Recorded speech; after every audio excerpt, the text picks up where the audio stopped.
안녕하십니까. 미셀로입니다. 오늘은 그 현대소설 김동리의 역마에 대해서 줄거리를 말씀드려 보겠습니다. 우선은 줄거리 위주로 설명을 드릴 거고요. 또 우리가 모의고사를 풀 때는 또 소설의 감상법이 있기 때문에 그 줄거리를 아는 상태에서 제시문에 주어진 문학을 문제를 풀 때는 훨씬 더 쉽고 빨리 속도가 빨라지니까 스토리를 아는 건 중요합니다. 김동리의 역마를 제가 왜 선택했냐면요. 그 인물들의 관계도가 조금 복잡합니다. 그래서 그걸 미리 알아두면 사실 너무 쉽고 재미있는 책이거든요. 그래서 역마는 일단 여러분들이 제목을 알아야 두셔야 될 게, 역마라는 거는 역마살이라는 우리가 또 전통적으로 많이 쓰잖아요. 떠돌이의 운명을 타고난 사람을 역마살이 꼈다 이렇게 말을 합니다. 그래서 여기서의 그 소설의 배경이 어디냐면, 소설을 읽어보신 분들은 아실 것 같아요. 화개장터입니다. 화개장터. 저는 실제로 이 소설을 읽었던 게 오래전이었는데 화개장터 굉장히 가고 싶었었거든요. 그래서 실제로 화개장터에 갔었습니다. 예, 그래서 지리산 쌍계사도 갔다 왔고요. 지리산 쌍계사는 굉장히 인상적이었습니다. 이렇게 절이 있으면 정말 이게 깊은 계곡이 이렇게 양 사이드로 이렇게 흘러갑니다. 아래로. 그래서 여기 물이 모이거든요. 이 양단수입니다. 지리산 양단수를 예덕고 의지하고냐는 시제도 있잖아요. 여기 계곡이 두 개 있어요. 근데 이 계곡이 굉장히 깊었던 걸로 기억합니다. 예, 물살도 세고 물도 굉장히 많이 흐르고요. 여기 쌍계사절이 있는데 요 밑에 한참 밑에 이제 화개장터가 있죠. 혹시 안 가신 분은 지리산 쌍계사도 한번 가보시고 화개장터에 가서 채첩국도 좀 잡숴보시고 뭐 이렇게 군옥수수 같은 경우나 뭐 이렇게 나물 반찬 같은 경우 튀김 이런 거 먹었던 게 기억이 나네요. 네. 저는 좋았던 것 같습니다. 화개장터는 자 여기 이제 화개장터에는 주막집이 있었어요. 예전에는. 주막집은 다 아실 거예요. 우리 사극에 많이 나오잖아요. 항상 거기에는 나이든 주막집 주모가 있고요. 예, 손님들에게 밥도 차려주고 또 여기 숙식을 제공하는 곳이었죠. 쉽게 말하면 주막집은 술도 팔고 밥도 팔고 뭐 숙식도 제공하고. 예. 그렇게 되다 보니까 이 장터라는 곳은 아무래도 장사꾼들이 많이 모이는 곳이다 보니까 주막집은 장날만 되면 사람들이 굉장히 북적북적 했지 않겠습니까? 그래서 이 주막집 주위 이 할머니는 어느 날 여기에 그 남서당패가 오게 돼요. 남서당패. 이 남서당패라고 하면은 떠돌이 유랑 연예인 이 정도 생각하시면 됩니다. 지금은 뭐 텔레비전에서 연예인들 나오고 이러면 보면 되지만 예전에는 교통도 불편하고 그런 시설, 그 TV 이런 게 없었잖아요. 그러니까 이제 연예인들이 떠돌아다니는 거죠. 그래서 자기들이 마을마다 돌아다니면서 공연해주고 이제 뭐 버스를 받기도 하고 밥을 먹기도 하고 이제 숙식을 제공받기도 하고 했었죠. 그래서 남사당패가 여기 이게 묵어가게 되거든요. 거기에 이제 한 남자, 예, 한 남사당패 일원이죠. 한 남자랑 이제 좀 좋아하게 돼가지고요. 그래서 이제 며칠 묵는 동안 사랑을 나누게 됐겠죠. 그래서 이제 그 이후에 이 남자는 당연하게 떠돌이니까 남수당패를 따라 떠났고요. 그래서 딸을 낳게 됩니다. 딸. 이 딸이 이제 옥화죠. 옥화. 예. 그래서 옥화는 이제 여기서 엄마를 도와가지고 이제 주막집 주인으로서 성장을 합니다. 하고 또 이제 여기 이게 엄마가 없을 때겠죠. 이게 옥화가 있는 이 주막집에 떠돌이 중이 묵어가게 되거든요. 떠돌이 중. 예. 아무래도 쌍계서가 옆에 있다 보니까 이 중들이 왔을 거 아닙니까? 그죠? 들고 이제 뭐 이렇게 바람 메고 스님들 오잖아요. 예. 그래서 이 떠돌이 중이랑 또 눈이 맞아가지고 예. 이 중은 또 떠나고 이 아들을 낳게 되거든요. 그 이 아들이 이 성기라고 하는 이 아들을 낳게 됩니다. 자, 보십시오. 지금 이 성기, 이제 옥화와 성기를 중심으로 소설이 전개되는데, 지금 성기의 아버지도 그렇고 할아버지도 그렇고 다 떠돌이의 피를 이어받았잖아요. 거기에다가 성기가 태어난 것은 장터라고 하는 또 떠돌이들의 공간이지 않습니까? 그러니까 성기는 운명적으로 떠돌이의 운명을 타고난 겁니다. 역마살을 타고난 거죠. 예.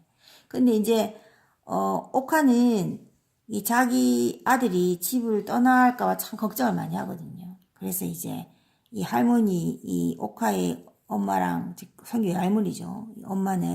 성기 엄마는 점집에 찾아가가지고 이 성기가 이 떠돌이 역마살을 극복할 장치를 마련하게 됩니다. 그 역마살 극복 장치라고 하죠. 역마살을 극복할 장치를 마련하는데 그거 첫째 뭐냐면 절에 보내는 겁니다. 절에.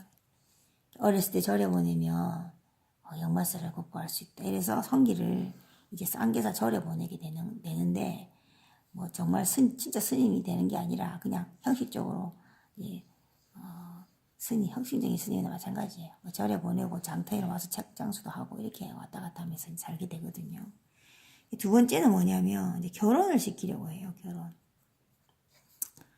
아니나 결혼하게 되면 정착하게 되잖아요. 아니나 다를까 어느 날 이런 상황에서 이 옥한의 집 주막으로 최장수 영감이 오게 됩니다.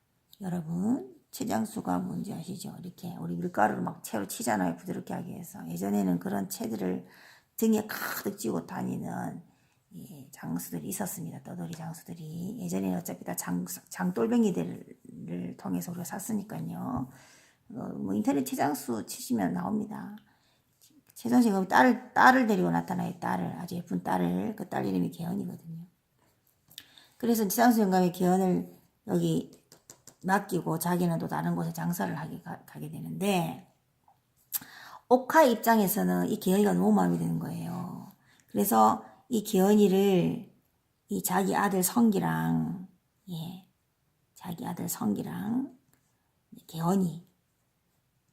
개헌이랑 이제 자꾸 맺어주려고 하죠. 예. 오빠한테 뭐 도시락 갖다 주라 하는 둥 하면서 의도적으로 자꾸 이렇게 만나게 하고 그래서 결국 둘이는 이 성기랑 개헌이는 서로 이제 정말 사랑하는 사이가 되거든요. 그래서 이제 하루는 이제 옥화가 개헌이한테 옷도 막 입히고 그래요. 그래서 머리를 빗어주는 거예요. 근데 머리를 빗어주다가 완전 깜놀하게 되죠. 깜짝 놀라게 되는데 그게 뭐냐면 개헌의 깃바퀴에 점이 있는 거예요. 깃바퀴. 여기 어딘지 모르겠는데 점이 있는 거예요. 점이. 그래서 자기는 그 깃바퀴 점이 있는 게 그렇게 쉽지가 않잖아요. 자기 깃바퀴에 있는 점이랑 똑같은 거죠. 그래서 깜짝 놀라가지고 또 점장이한테 가서 물어보게 됩니다. 그래서 혹시나 하고 의심을 하고 있는 상황에서 이제 장사를 마친 최장수 영감이 오게 되고 최장수 영감의 이야기를 듣고 언젠가 여기에 예전에 묵고 간 적이 있다. 뭐 이런 이야기 듣게 되면서 이제 옥화는 깨닫게 됩니다. 아, 최장수 영감이 자기 아버지라는 거를. 최장수 영감이 옥화의 아버지였던 거죠. 자, 여기서 끝까지 했는데 이제 조금 감이 오시는가 모르겠는데 자, 아까 옥화의 엄마가 떠돌이 남사당패 했던 남자랑 관계를 해서 옥화를 낳았다 그랬잖아요. 그러니까 이 남사당패 이 남자가 떠나고 나서 직업을 바꾼 거예요. 연예인 하다가 장사꾼이 된 거죠. 그쵸? 그래서 직업을 바꿔가지고 직업도 바꾸고요. 다른 제3의 여인, 다른 여자랑 또 다른 여자와의 사이에서 이제 딸 개헌을 낳았던 겁니다. 그러니까 이 개헌은 어떻게 되겠습니까? 옥화의 여동생인 거죠. 네. 그래서 옥화는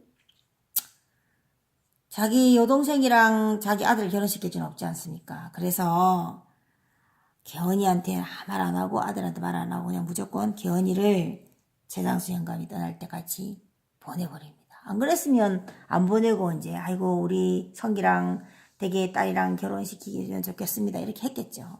그런데 이제 최장수 영감이 떠날 때 같이 보내버리는 거죠. 이게 얼마나 또 옥화 마음도 아팠겠습니까? 마음속으로. 어차피 또 자기 아버지고 자기 여동생이잖아요. 그래서 성기는 예전에 뭐 튕기는 여자가 막 싫다고 튕겼던 것도 있고 어쨌든 뭐 개헌이가 떠나갈 때 뭐 아무 말도 못하고 그냥 안타까운 눈으로 바라보고 개헌도 오빠 잘 계십시오 뭐 이렇게 하면서 이제 성기가 잡아주길 바라지만 또 성기가 안 잡아주거든요. 눈으로 막 뜨겁게 바라볼 뿐이지. 그래서 어쨌든 개헌이도 울면서 떠나고 성기는 이제 개헌이 떠나고 나서 이제 아파서 죽게 됩니다. 아파서 드러누게 되는 거죠. 이게 적극적으로 막 사랑을 쟁취하기 위해서 내가 개헌이랑 결혼하겠어 이렇게 했던 것도 아니고 엄마한테 왜 개헌이를 떠나보냐 따진 것도 아니고 이랬기 때문에 어째서 결국 아파 눕게 죽게 되는데 결국 죽게 돼요. 밥도 못 먹고. 그래서 이제 옥화가 뼈만 남은 아들의 손을 어루만지면서 그렇게 말을 합니다. 아들아 이왕 죽을 거잖아 네가 그래 죽을 때 죽더라도 그래도 사실을 알고 죽어야 되지 않겠냐면서 그때서야 이제 사실을 말해줍니다.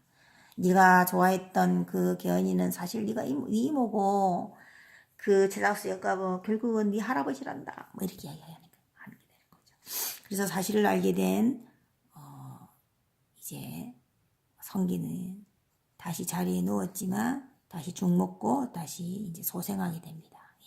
그래서 다시 성기가 다시 회복한 날이 봄날이었거든요. 봄에 이제 성기가 엄마한테 그렇게 말합니다. 엄마 나 옆판 하나 만들어줘 이렇게 말합니다. 자 넘겨볼게요. 옆판. 예, 이 옆판 시험 잘 나옵니다. 옆판은 예전에 옆가락을 놓던 건데 이렇게 줄이 이렇게 달려있었고 여기 엿이 있었어요. 그리고 여기에 가위가 이 큰 가위가 있어가지고 엿장수가 여기 손가락에 걸고 이렇게 하면 절그렁절그렁 소리가 나고 여기 엿을 딱딱딱 잘라서 줬거든요. 이 옆판을 만들어 달라는 거죠. 요건 어깨에 매는 건데 이거는 결국 내가 떠돌이를 떠나겠다 이 말이죠. 떠나겠다. 그래서 이제 옥화 올 것이 왔구나 라는 생각을 했겠죠. 어쨌든 그렇게 해서 성기는 이 세갈래길에 서게 됩니다. 이 시험이 잘 나오거든요. 이게 뭐 수능에도 한번 나왔던 건데 여기는 화개장터 어머니가 있는 길이고 어머니가 있는 곳이고요. 여기는 구례인데 예전에 개연이가 떠났던 길이고요. 여기는 이제 하동길입니다. 하동길. 그래서 여기는 이제 여기에 등을 대고 이제 서서 엄마랑 이제 이별을 하는 장면인데 처음에는 구례 쪽을 봐요. 보다가 하동 쪽으로 떠나요. 하동 쪽으로 예, 선택을 하고 길을 가게 됩니다. 하동 쪽으로. 예, 길을 가다가 이제 노래까지 부르고요. 그래서 이 화개장터가 있는 이 길은 이제 과거의 삶이겠죠. 과거의 삶. 네, 그리고 여기는 사랑의 길이고요. 여기는 이게 새로운 운명의 길이 되는 겁니다. 그래서 결국은 이 소설의 주제는 운명에 순응한다. 운명의 순응. 이게 이제 주제가 되는 거죠. 네. 그래서 이래서 줄거리를 알아봤는데요. 여러분들께서 이 줄거리만 아셔도 나중에 이제 부분적으로 시험에 나왔을 때도 이해가 잘 되시리라고 믿습니다. 오늘도 제 강의를 들어주셔서 감사합니다. 미스 오였습니다.